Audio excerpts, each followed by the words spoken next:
Here we have an environment that was a pretty unique project um, in my career that I've never really gotten a chance to do something like this before. We were given a comic book by the people who produced the Brother Man comics and owned that license.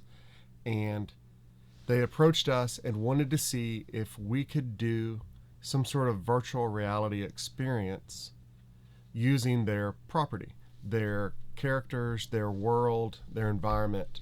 And so we had this comic book. They gave us a PDF of it.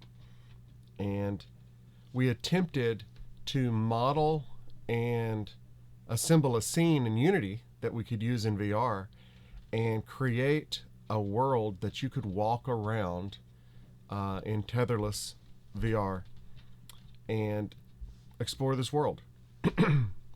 Well, first thing we did when we got the comic book, we realized, wow, this is really cool stuff, but it's very stylized.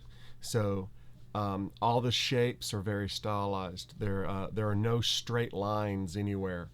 All the buildings are twisted and warped in certain ways, and there's a lot of character in everything. Eyeglasses, tables, not to mention the characters themselves, their faces, their bodies, their hands, all of it. So we started building this stuff and using deformers, and then and just basically deforming them by hand. And what you see on the screen right now is an example of the capture volume size.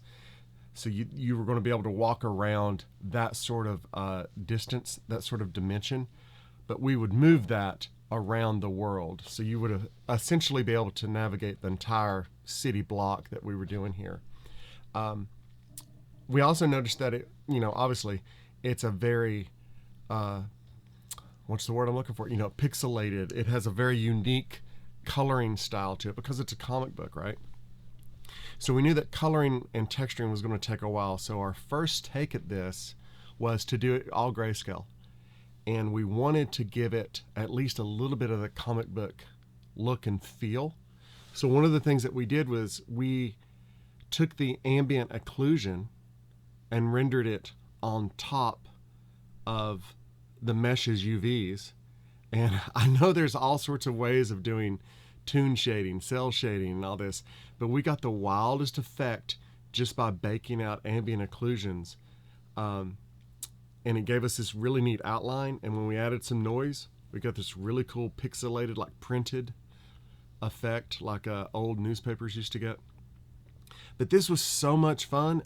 This didn't go anywhere. We spent, I guess, a couple of weeks on this, doing the characters and doing the environment and going off the different ref images.